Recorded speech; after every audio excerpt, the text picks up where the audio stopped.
અત્યારે પવિત્ર માસ શ્રાવણ મહિનો ચાલી રહ્યો છે, ત્યારે શિવજીના મંદિરોમાં હર હર મહાદેવના નામથી ગુંજી રહ્યું છે। ત્યારે આજે તમને શિવજીના એક અનોખા મંદિર વિશે જણાવીશું। આ મંદિરમાં તમને જીવિત કાચબાના દર્શન થાય છે। આ મંદિર રાજકોટમાં આવેલું છે। અહીંયા 400 વર્ષથી કાચબા છે, જેથી આ મંદિર કાચબા મંદિર તરીકે ઓળખાય છે। કહેવાય છે કે જ્યાં જ્યાં મહાદેવ ત્યાં ત્યાં પોઠીઓ અને કાચબાનું પ્રતીક તમને જોવા મળશે। પરંતુ શું તમે કોઈ મહાદેવના મંદિરમાં જીવિત કાચબા પ્રતીક સ્વરૂપે મહાલતા જોયા છે?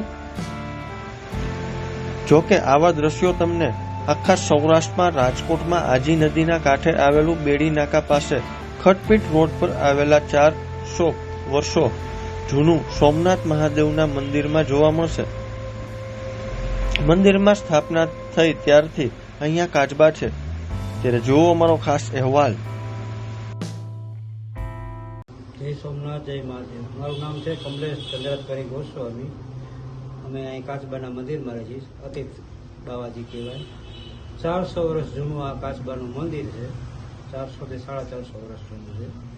અને અહીંયા અમે કાચબા લગભગ દાદા બાપુ વખતના કચ્છ બાજુથી આવેલા દાદા બાપુની, ત્યારે આ મંદિરનું પ્રાણ પ્રતિષ્ઠા આપણે જે શંકરસિંહ મનોહરસિંહ જાડેજાના દાદા બાપુ અને આ રણછોડદાસ બાપુ આ બધાએ થઈને પ્રાણ પ્રતિષ્ઠા કરેલી છે।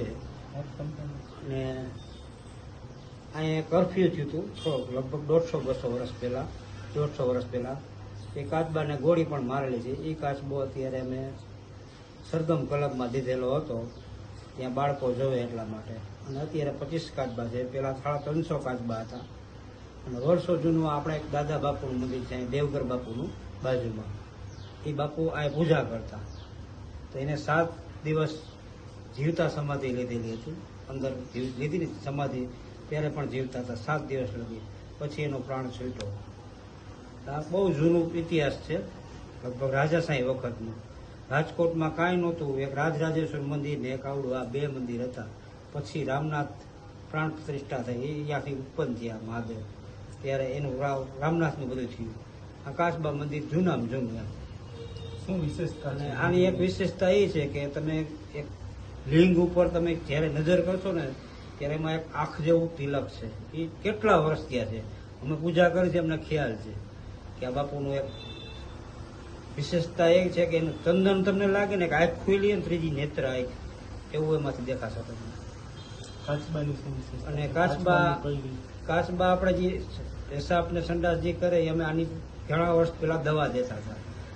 શરીરમાં કોઈ પણ ખાજ ખરોગવું આ તે હોય ને એ મટી જાય, અને કાચબો એક્સપર્ટ થઈ જાય, પછી એને દાટી દેતા, પછી એના હાડકા ખાંડી અને એનો પાવડર લગાડતા ને તો પણ મટી જાય।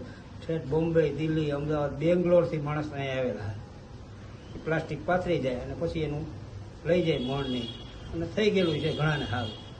અહીંની એક મંદિરની વિશેષતા છે કાચબાની। શ્રાવણ માસ? હા, અને શ્રાવણ માસમાં લગભગ ભક્તો આવે છે। અહીં દીવાબત્તી થાય, 4 સોમવાર જ્યોતિર્લિંગના આમ પૂજા કરે।